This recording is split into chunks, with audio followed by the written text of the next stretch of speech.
मो शुभान्वेष बहुत सुंदर कथाटी आज आपण मान कहवाई चाहूँगी। ये कथाटी शुणिया पर मो हृदय को छुई जाइला। तेणु चिंता कली आपण मान आगे निश्चित भाव में कथाटी मुझे रखी।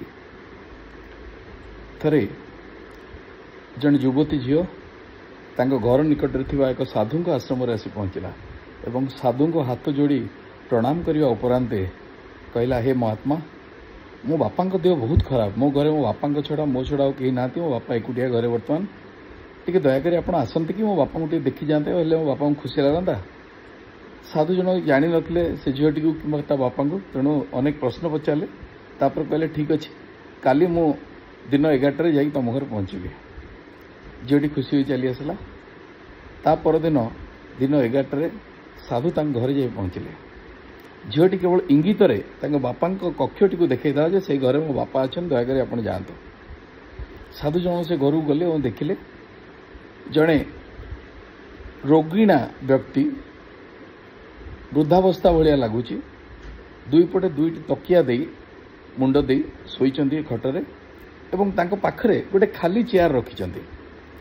साधु जन को भाविले बोधवे झील आगु कही बापा को जे साधु आसवे, तेणु मत अपेक्षा कर चेयरटी रखिचंदी। से पचारे, कौन ये चेयरटा मो रखिचंदी? सांगे सांगे से वृद्ध व्यक्ति उठी पड़े, कहले, आपण किए मु जानी, आपण कहीं चेयर रखी, आपण किए? से समस्त कथा वर्णना कले। साधु झील जाइला तो निमंत्रण कर आसला। कहले, ठीक अच्छे, आप आसी बसतु कहीकि आउ गोटे चेयर देखले। ये आश्चर्य गले, कहले, खाली चेयरटा पड़ी से मत बसिया दौना। तापर कहले, हो टिके, जेहेतु वयस्क व्यक्ति वृद्ध व्यक्ति रोगिणा अवस्था, तेणु बसिया राजी हेले। तापर कहले, आप दयाकोरी आउ गोटे कम करूँ, जाई प्रथम मो कबाटा से घर प्रवेश द्वार टी बंद कर दे आसतु, काले मो झील पलि आसो। जदि साधु किसी बुझीपारे तथापि कथा मानि गले, कबाटा बंद कर आसिले। तापर बसिले, कहले, प्रथमे कहतु ए खाली चेयर रहस्य कौन, आप कहीं पकई रखिंट? से हसीदे से वृद्ध व्यक्ति एवं कहले, एपर्यंत मुझे विषय क्या कही ना। आज आपको देखला कहीं इच्छा हो चेयर रहस्य आपको आगे कहबी। साधु जन कहले, हाँ कहतु ना। आज्ञा मु अनेक वर्ष धरी विभिन्न मंदिर को गली, विभिन्न देवादेवी को दर्शन कली, किंतु बुझीपारे जे भक्ति कौन। अनेक चेष्टा कलापर मत हताश भाव आसला। लगिला, अरे मु तो सब मंदिर जाऊँगी, भगवान को दर्शन करुँची, सब करुँची, किंतु भक्ति भाव कहीं मो भीतर उद्रेक होनी। भक्ति कौन मु जानी पारुनी। एमती किछि दिन गलापर दिने मु हताश होता है। समय मोर जन बंधु मो घर को आसते, सी मत कहले, तुम तो व्यस्त हवार आवश्यकता नहीं, मुझे जहाँ कहूँ से कर। ये कहले, हाँ कह ना। तुम जो खटरे बसुच प्रत्येक दिन आसिक तुम ऑफिस आसला सामने गोटे खाली चेयर पकाओ एवं निजक निजे भाव जे से चेयर रे तुम गुरु, तुम इष्ट, तुम देवता बसचंदी एवं यह भाविकी साथ कथबार्ता कर आरंभ कर। सेतबेले मनरे किंतु परंतु को आनिब नाही, किए शुणुची किए देखुची किछि भाबिबनी।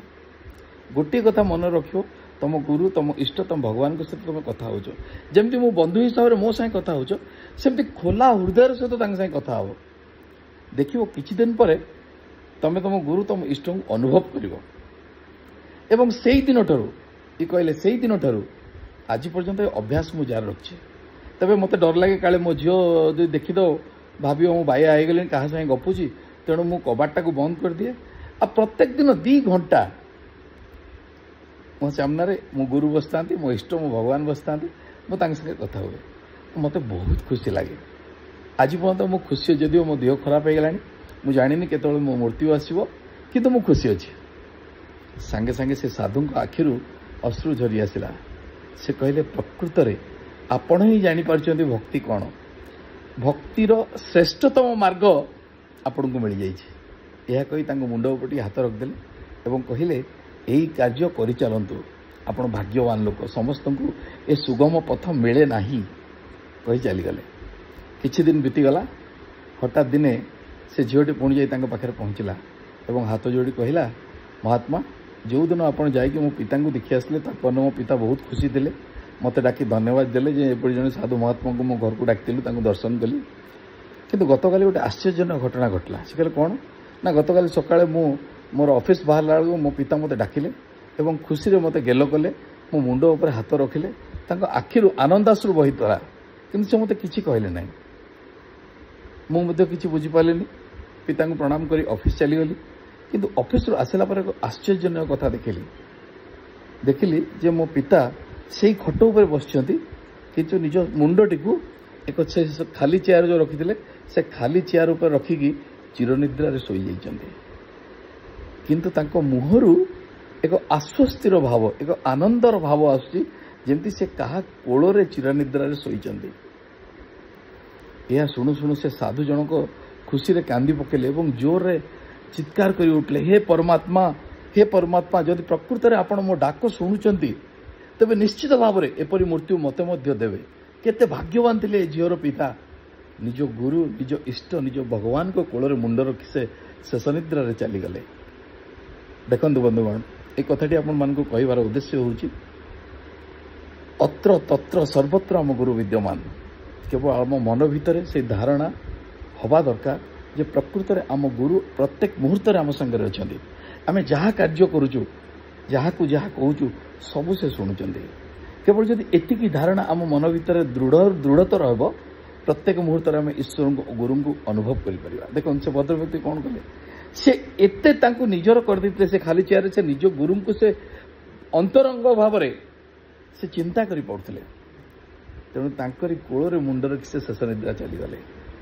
तेणु हे बंधुगण प्रकृत में आम मैंने भाग्यवान ए कलिजुगे कहुई गुरु नाम ही एकमात्र मुक्ति व मोक्षर मार्ग आम आम गुरु सद्गुरु साईनाथ महाराज को पाइचे तांको सदा सर्वदा केवल साई साई नाम उच्चारण कर चलवा निश्चित भाव में प्रभु आमको ये भवसागर पार कराइदेवे।